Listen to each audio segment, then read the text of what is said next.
So, Muslims, you thought we were done. Well, no, he's got great relations with the Christians. He's got the Christian angle. He's got the Jewish angle. And he's got the Muslim angle. Okay, again, the Antichrist has to be able to balance all those, right? He's got to be the Mahdi, so to speak, as well. And not only does he have the Muslim angle, but the claim. This guy can claim everything. He can claim he's Jewish, and he can claim he's Muslim. Not just Muslim, but that he's related to Muhammad, who they call a prophet. No way. Are you serious? So not only does he claim to be related to David or, Ephraim or, he's almost saying he's related to Jesus in a sense, if you're on the throne of David. So he's got the spiritual thing of Christ. He's got the Jewish connection. I'm not saying he has a spiritual thing of Christ, but that's what he's presenting, right? And then now it comes out that Queen, who they called Queen of the Elizabeth, is related to Muhammad? What? No way. So again, folklore, right? Myth, legend. Doesn't matter, right? Doesn't matter. Doesn't matter if it's true. It just matters if people believe it, right? So now he's got the Muslim angle. He can say, yeah, I'm related to Muhammad. And they believe, if I'm not mistaken, that the Mahdi is to be related to Muhammad also. That may be just something I heard. I don't know if that's true. But their idea of a Messiah who's going to come is that he's related to Muhammad. And so if he's actually related to Muhammad and they learn that, then they're going to listen to him too. So he's going to have every angle. He's got the Christian angle. He's got the Jewish angle. He's got the Muslim angle. He's the leader of the one world religion, guys. The one world religion. I mean, at least he has he checks all the boxes. He checks all the boxes that someone would need to be able to bring those three together.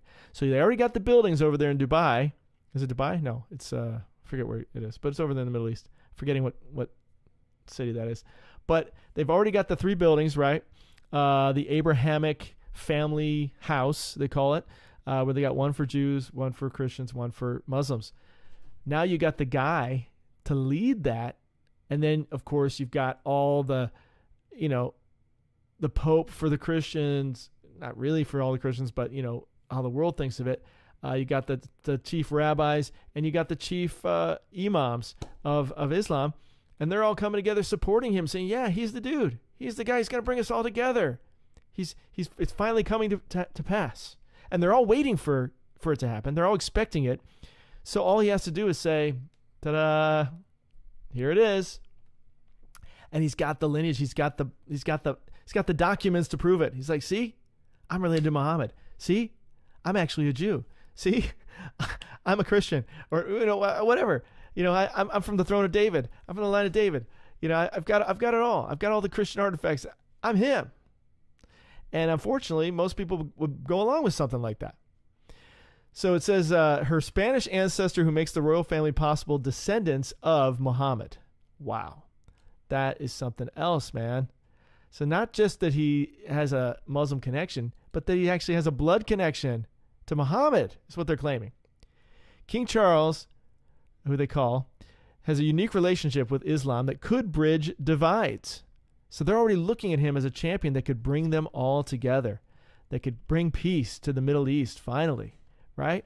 He's the man that could do it. And he seems like a peaceful guy, right? He seems like a guy he seems like a nice guy. I don't know. I mean, if you think about it, yeah, he doesn't seem all that impressive, but that's sort of the point. He's been laying low, staying out of the limelight, so to speak. Now, whether or not this is something he's planning or the devil just takes advantage of him in this, and he's open to being used in that way. It says open, he opens himself. Maybe that's what happens. We know with Judas, for example, who was also called the son of perdition, the devil entered him when he took the bread. So maybe that's what happens. Maybe the devil enters him in the same way, that he opens himself up through this ceremony, through this process. He reveals himself to the world, and that maybe that's the moment that Satan seizes on to really enter him and take control. Again, these are all just theories. I'm not saying this is what's going to happen. I'm not saying this guy's the Antichrist. I'm just saying, man, if anybody has the pedigree and all the connections that are needed, this guy sure seems to roll the dice pretty high. 5 things the new British monarch said about Islam and Muslims. The king, who once studied Arabic to better understand the Quran, has long spoken about Islamic history and theology. See, he knows how to play all sides. This is all a setup, guys. He's been doing it his whole life so that when the time comes, he's already got all the in. Now listen what they said here. In 1996, the Grand Mufti of Cyprus shockingly accused Charles III of secretly being a Muslim. No, he didn't accuse him. He celebrated it. He celebrated it. He was excited about it. Listen to what he says. He said, "Did you know that Prince Charles has converted to Islam? Yes, he is a Muslim. I can't say more, but it happened in Turkey. Oh yes, he converted all right." The late Nazim al-Haqqani said, "When you get home, check out how often he travels to Turkey. You'll find that your future king is a Muslim." Buckingham Palace says, "Nonsense. Ho, ho, ho. Tut, tut." But guys, this is what they believe, and that's all that matters. All that matters is that they believe it. That they believe he's a Muslim. That they believe he's a Jew.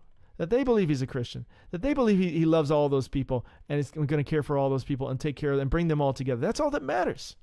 It doesn't matter if it's true. It just matters what people believe, right?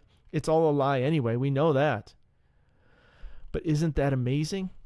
And on top of it, the claim that he's actually a descendant of Muhammad, that will rock their socks off, man.